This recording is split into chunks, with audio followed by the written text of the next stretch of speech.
Bakit po sila nagalit sa amin nung sabihin namin ituloy natin ito? Ayaw po ba nilang yung tungkulin na yon ay pagsilbihan nilang taong bayan? Pera po nila ang nawaldas, pera ang nawala.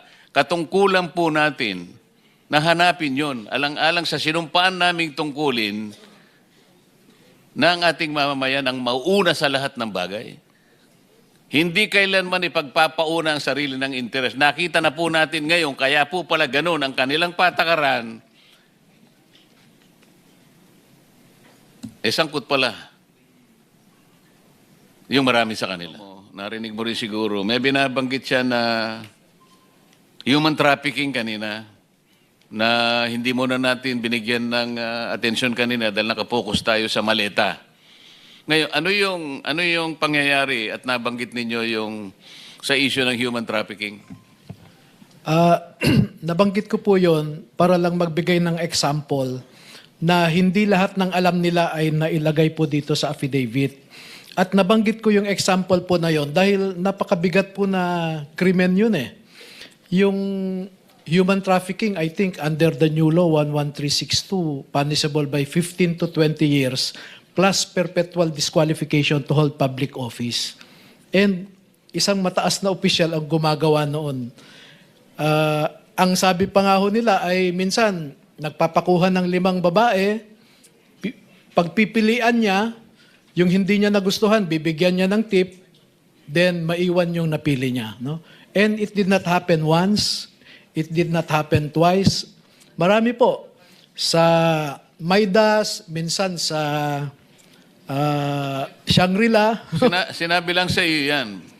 Sinabi rin po pati pangalan, no? Hindi, kinuwento lang sa iyo yan. Opo. Ang ibig ko sabihin, sino makakapagpatunay kung sino yung binabanggit mong opisyal na yan?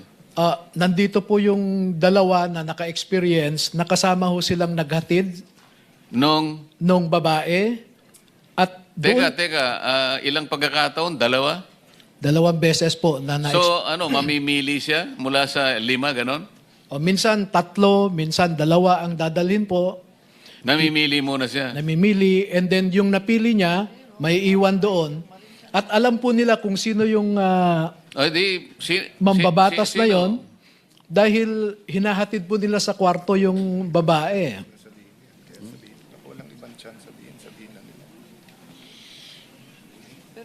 Ikwento na lang nung Marino para... Yung siguro kung sino na lang nakakaalam. Kasi sinabi lang sa'yo, mahirap naman yon. Baka mamaya mabanggit mo, hindi naman totoo. Yung magtapat na lang yung talagang nakakita ng sinasabi mo at patunayan po ninyo na ang sinasabi ni Atty. Baligod ay totoo.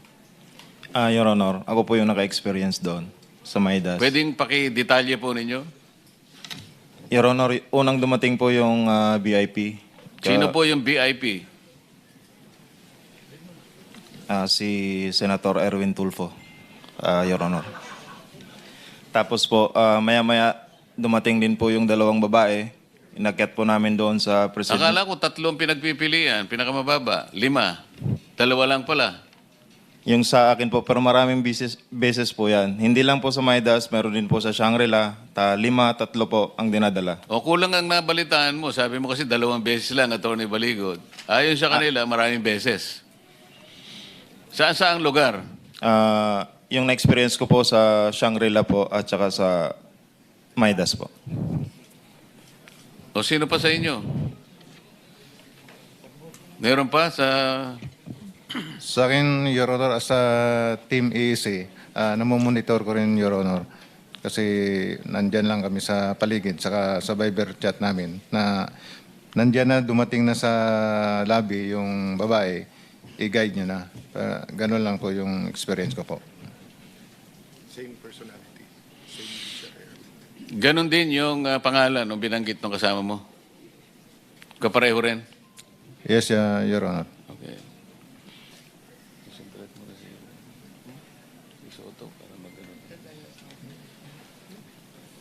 Mr. Chairman, the issue kasi here is bakit ayaw ituloy ito. And if ginamit ni Senator Soto at Senator Lacson for false accusation or selective justice, because lumalabas dito magkakampi yung DOJ Ombudsman at witnesses at sila nakakapili kung sino ang state witness at hindi. No? Ang aking balita sa case ni Senator Joel Villanueva, in fact, 4 yung version na lumabas dito, tapos bumaliktad na nga yung 2. So medyo magulo yung mga storya. So I was just really surprised bakit ganun ang reaction. Alam mo, nung nag-umpisa to, hindi nating kalaban ang Malacanang eh. Yung dito sa changing of here. In fact, may mga dialogues through informal channels para sabihin, trabaho tayo, economics, impartial na impeachment, no? Meaning fair sa dalawang side. Pero nagulat kami bakit ganyan reaction at ayaw talaga matuloy ito. So yung pala, may mga personality na nababanggit from the 11 senators and then yung nabanggit ko kanina na may tinatakot na ilan miyembro na babanggitin o hindi. No? So I really hope that you will have your day in court, so to speak, meaning a real interview by the DOJ, by the Office of the Ombudsman. I think, Attorney, the individual affidavits will be important. And I really hope you keep your group together. And siguro mananawagan lang ako sa mga kababayan natin kung kayo'y naniniwala sa grupo. Yun nga, they're existing now by ambag-ambag. I don't know how, but siguro through Attorney Baligod because their daily lives ng kanilang pamilya continues eh. And we don't know if this scandal will be 1 week, 1 month, 1 year because tip of the... So lumalabas sa inyo, no? 2022 pa lang? When was the first delivery? Sir, paki-mic lang para. September 2022. 2022. And they took office June 30.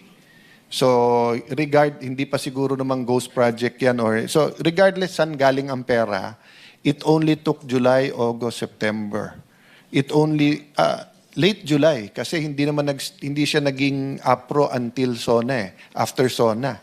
So, August, September, so parang 2 buwan pa lang may delivery na. So, we're talking about corruption scandals that were already in existence 2022, 23, 24 bago to sumabog lahat ng 2025, no? So Mr. Chairman, I hope nga that people will continue to help us point us the right direction, yung mga tamang witness. And kabaliktaran, kung may nanonood ngayon na tingin nyo ng bobola, nabayaran, nagsisinungaling ang mga kaharap namin ngayon, give us the information so that we will test their credibility. Thank you, Mr. Chairman. From my side, I think we should give them rest. I hope they'll be safe. But I think it's very important we schedule a hearing next. Tingin ko makikipag-unahan yung 11 eh. Kung ano mauna yung special session or yung pangalawa nating hearing. No? But I'm serious, Mr. Chairman. I'm willing to give up the Senate presidency for just so that masunod yung konstitusyon. But I'm not willing to give up the truth.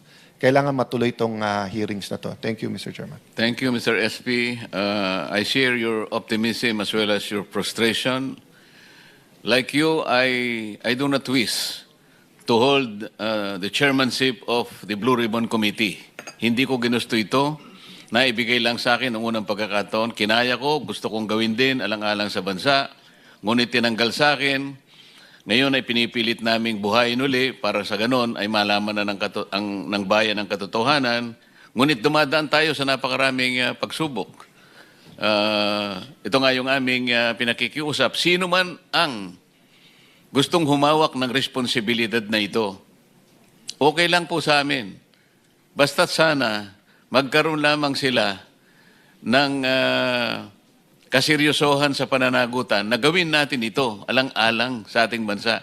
Hindi alang-alang sa pansariling interes sapagkat mga pangalan pala nila ang nababanggit dito sa maraming pahina ng inyong pinagsamang salaysay. Kaya pala ang ginagawa nila ay imbes na ituloy, ay ayaw nilang ituloy. Kaya hindi po natin alam kung ito na yung huli nating pagdinig o maaari pa tayong magkaroon ng pagdinig. Depende po kung ay pagtatagumpay nila ang kanilang layunin na talagang takpan na, putulin na, bigyan na ng katapusan ang pagdinig na ito. Ngayon lamang po sa ilalim ng atmosphere na ginagawa natin ngayon, mapapansin ninyo na nandyan po yung pressure na nakabantay sa atin. Ngunit ako po naniniwala, kagaya na sinabi ni SP Alan, hindi po pwedeng takpan ng katotohanan. Wala pong mabuting ibubunga na itong pinakamalaking pandarambong sa kaban ng bayan ay hindi man lang mabibigyan ng kalutasan. Hindi man lang magkakaroon ng ending para mapanagot natin ang tunay na may kasalanan. Hindi po tayo patatawarin ng taong bayan kapag hindi po ito natuloy. Ngayon, kung gusto po nilang ituloy ito sa ilalim ng kanilang pamumuno, nasa sa kanila po yun. Pero sasagutin nila sa taong bayan. Ano pong gagawin nila? Itutuloy po ba nila? O gagawin din nila yung nangyari nung sila po ang leadership pa ng Senado? Na sa loob ng 10 buwan, wala man lang isang pagdinig ang ginawa nila. Nagbigay pa sila ng katakot-takot na kondisyon para magpatuloy ang pagdinig na ito. Gumawa sila ng partial report at pinapipirma kami.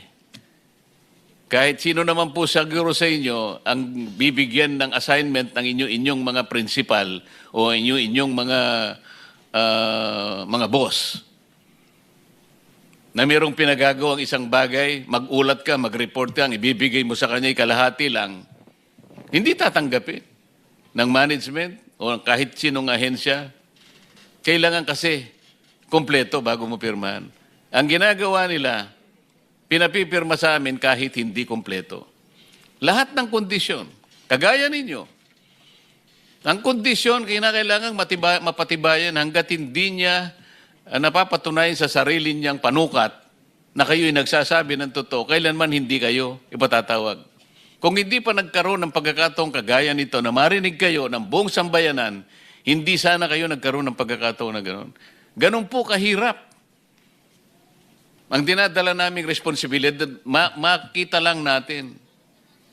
Malaman lang natin ang kabuuan ng puzzle na ito na kung tawagin natin ay flood control scandal. Trilyong piso ang winaldas. Ninakaw sa pera ng bayan. Pera ng tao ang nagnakaw po sa tanghaling tapat. Hindi po nakamaskara. Nakakurbata po, nakabarong lahat. Pagkatapos, ayaw nilang ituloy ang pagdinig na ito. Masama po ba na magsama-sama kami? Bakit po sila nagalit sa amin nung sabihin naming ituloy natin ito? Ayaw po ba nilang yung tungkulin na yon ay pagsilbihan nilang taong bayan? Pera po nila ang nawaldas, pera ang nawala. Katungkulan po natin na hanapin yon, alang-alang sa sinumpaan naming tungkulin na ang ating mamamayan ang mauuna sa lahat ng bagay. Hindi kailanman ipagpapauna ang sarili ng interes. Nakita na po natin ngayon, kaya po pala ganun ang kanilang patakaran. Sangkot pala yung marami sa kanila. So kami po ngayon ay magpapasalamat sa inyo. Kung tayo po ipapalarin, magkikita-kitang muli sa susunod na pagdinig. Sana maipagpatuloy natin para mabuksan lahat ang dapat na buksan. Yung inyo pong mga individual affidavits, ipagkaloob po ninyo sa komite, yan po ay magiging parte ng pagdinig sa araw na ito. Sana'y kasihan po tayo ng Panginoon Diyos sapagkat ang ginagawa natin ay para sa bansa. At kami ay naniniwala na ang inyong pagsasakripisyo at pagsasakit ay hindi po mawawala ng katuturan. Meron ka gusto sabihin? Meron ka gusto sabihin? Suspend lang. Mr. Chairman, may I suggest we simply suspend instead of adjourn so that the invitations are still valid live, and then also so that if we need to meet sooner, it will be easier to inform everyone if this finds favor with the chairman. Yes, Mr. President. As a matter of fact, Suspend the hearing, not suspend me, Mr. Session, like what the 11 wants to do. Yes, it will be remain suspended kasi marami po tayong kukunin. Binanggit po ninyong mga addresses na kung saan dinala yung mga pera, may patatawag po tayong mga tao para i-confirm po na talagang na-deliver yun, yung mga sasakyan na ginamit, sino yung mga gwardyang nandun, pati po mga plate number na sasakyan, mga kulay, lahat po ito ay kakailanganin para sa ganon magkaroon ng katibayan lahat ang mga isinaysay ninyo sa inyong pinagsamang sworn statement, maliban pa sa mga isusunod po ninyong mga individual na sworn statements para lalo pong malaman natin, lalong-lalo na po sa mga personalidad na nabanggit. Sorry, Mr. Chairman. I just have to clarify this.